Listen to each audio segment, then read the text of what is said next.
A gente está aqui de volta para bater papo com você e eu quero dar um spoiler do que vai ter no programa de hoje. Pastor Hernandes, hoje a gente vai falar sobre dízimo e dívida, vocação ministerial e não pode faltar nos nossos programas, a gente vai falar sobre casamento um pouquinho também. Pronto, agora, coisa boa. É isso aí, fique com a gente volta depois da vinheta.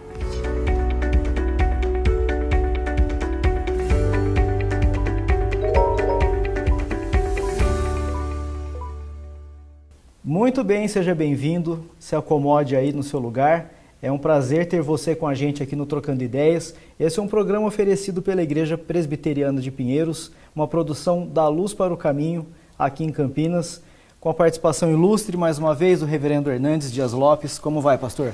Tudo bem, Tiago? Tudo bem, graças a Deus. Está muito elegante, viu, Varão? Obrigado, pastor. Está chique demais.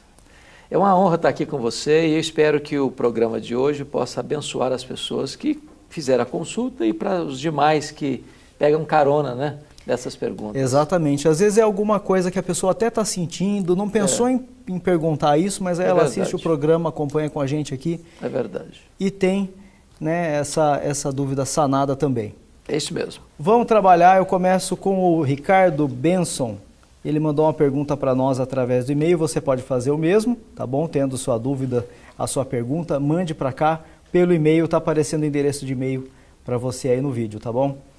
A minha pergunta é, se eu casar com uma mulher divorciada, sendo que o primeiro casamento foi uma união de Deus, em qual status o meu segundo casamento unido por Deus ficaria, pastor? Muito obrigado, Deus abençoe o reverendo, o apresentador e toda a equipe. Muito obrigado, Ricardo. Bom, primeiramente, Tiago, precisamos entender que quando um rapaz e uma moça se casam, mesmo que não tenham consultado a Deus, Deus ratifica aquela aliança. Então, ninguém pode sair do casamento dizendo, não, meu casamento não foi Deus que fez, então estou liberado para romper a relação.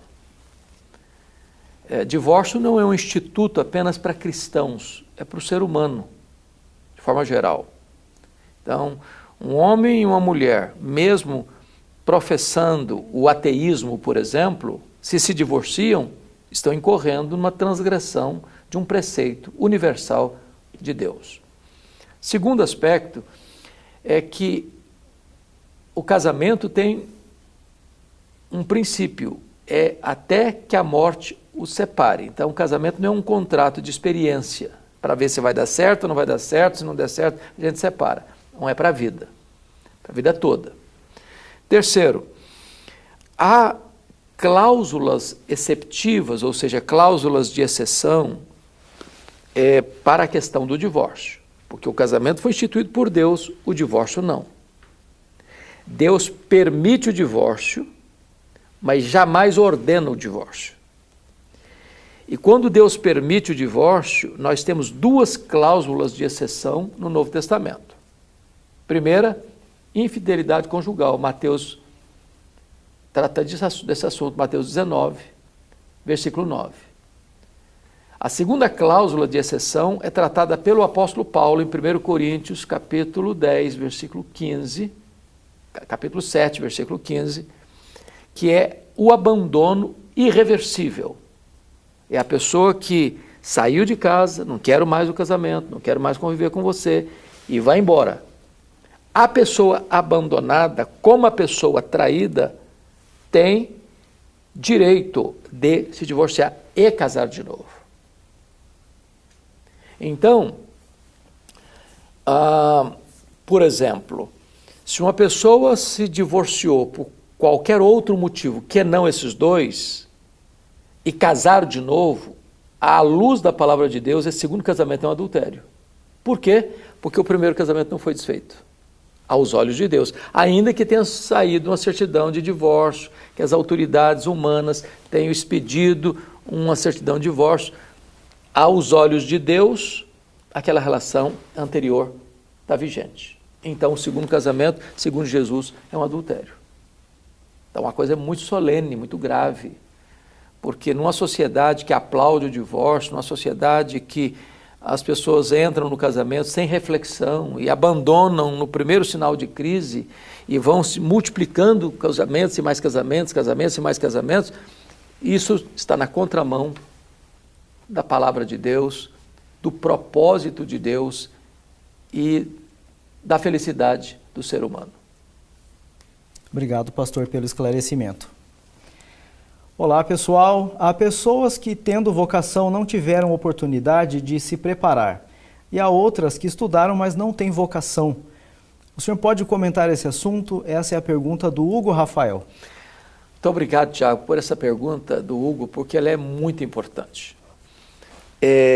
Dr. John Mackay, que foi presidente do Seminário de Princeton, em New Jersey, nos Estados Unidos, disse certa feita que a distribuição das vocações é mais importante do que a distribuição das riquezas. É claro que há pessoas que, embora tenham pendor, vocação, não tiveram oportunidade de estudar, de se preparar tecnicamente para o exercício daquela função. Por outro lado, há pessoas que se preparam, fazem o seu curso médio, faz o seu curso de bacharelado, depois faz mestrado, faz doutorado, mas nunca demonstrou aptidão para aquilo que faz.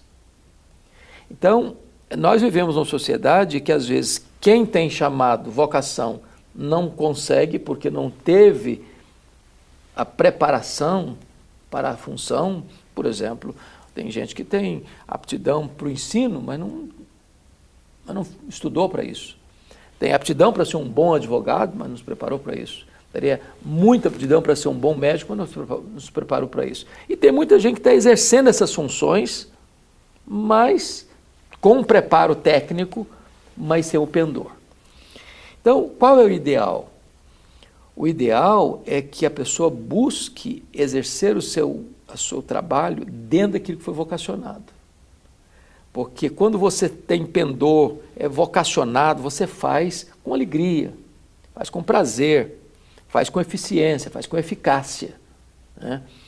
Agora, quando a pessoa, mesmo tendo a formação a técnica para exercer aquele trabalho, não tem vocação, vai ser sempre um peso, não vai fazer com eficiência, não vai fazer com excelência, não vai ter desempenho adequado.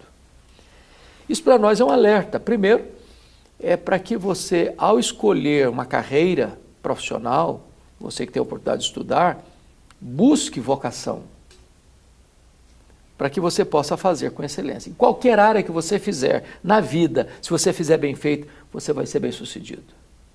Qualquer área na vida que você não fizer bem feito, sem pendor, sem vocação, não vai sair bem.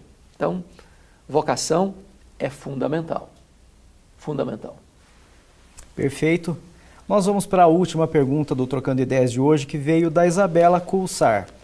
Pessoal, o meu pedido, o meu conselho é sobre dívidas. Qual deve ser a nossa prioridade? Pagar as dívidas ou dar o dízimo? Pois eu não tenho conseguido conciliar as contas e dar os dois juntos não é uma possibilidade. Bom, Tiago, aí precisa talvez trabalhar um pouco antes do problema. A pergunta é por que está endividado? Há um livro que li, que eu acho que todo mundo aqui já leu, Pai Rico, Pai Pobre. E o autor do livro diz o seguinte, que o pobre compra o que vai dar despesa. O rico compra o que vai dar lucro. Os ativos. Os ativos. Pegando carona num outro investidor americano, que é um dos homens mais ricos do mundo, Warren Buffett, diz o seguinte, que quando você compra o que você não precisa, amanhã você vai ter que vender o que você precisa. É claro que a realidade econômica da maioria da população brasileira é sofrível mesmo. Mas cada pessoa precisa viver dentro do seu orçamento. Qualquer pessoa que gastar mais do que ganha vai enfrentar problema de dívidas. O chamado cartão de crédito ou você passa na frente de uma loja, tem lá um negócio em promoção, em 10 vezes, sem juro, a pessoa é tentada a comprar. Só que aquele troço vai vencer. E amanhã ela vai ter que pagar e vai ter que somar dívida sobre dívida, juros sobre juros, daqui a pouquinho a pessoa está muito envolvida com tanta coisa. O dízimo é dívida também. Não é com os homens, é com Deus. E Deus não manda um aviso, olha, Tal dia você paga, porque senão vou fechar sua conta. Um boleto. Um boleto. É uma questão de consciência. Mas o que eu tenho aprendido da Bíblia é que dízimo não é depois que eu faço tudo, aí eu entrego o dízimo. Dízimo é primícia. O senhor estava comentando sobre o dízimo, né? Sobre esse termo, o verbo, né? Sobre dar. Eu não dou, o verbo finalzinho da pergunta não está correto nem para a dívida, nem para o dízimo. Eu não dou em pagamento para a dívida, eu pago. E eu não dou dízimo, porque eu dou o que é meu. À luz da Bíblia, dízimo pertence ao Senhor. Então, não entregar o dízimo é reter o alheio, é roubar a Deus. Agora, talvez uma palavra importante é o seguinte: muitas das dívidas que as pessoas começam a contrair é porque não são fiéis a Deus. Porque a Bíblia diz que, como primícia, dízimo é primícia, e quando você honra Deus, Deus honra você. Então, a minha experiência é que eu não entrego o dízimo depois que eu faço todos os pagamentos, então eu entrego o dízimo. Não, entrego o dízimo primeiro. É primícia. Porque Deus que cuidou de mim, Ele vai cuidar de mim com o que tem. É melhor você ter 90% com a bênção de Deus do que 100% sob a maldição de Deus.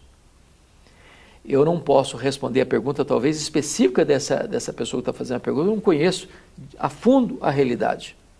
Mas eu gostaria de dar uma sugestão a você. Honre a Deus com as primícias de toda a sua renda. E Deus vai abrir caminhos para que você possa ter uma vida financeira equilibrada, controlada e sábia. Se é corda no pescoço, tem que pagar, paga a dívida. E assuma o propósito com Deus de honrar a Deus aqui para frente. Perfeito. É desse jeito. É isso. Pastor Hernandes, a gente está chegando aqui no finalzinho do Trocando Ideias, a gente tem que entregar a programação aqui da IPP-TV, mas eu quero aproveitar para mandar um abraço para o nosso pastor Reverendo Arival e convidar você para que siga tanto o pastor Arival quanto o pastor Hernandes nas redes sociais, tá bom? Arival Dias Casimiro no YouTube, no Instagram, e o pastor Hernandes Dias Lopes. Muito obrigado, Tiago, por esse merchandise aí da Arival e meu. Mas me permita fazer um convite para as pessoas que estão nos acompanhando.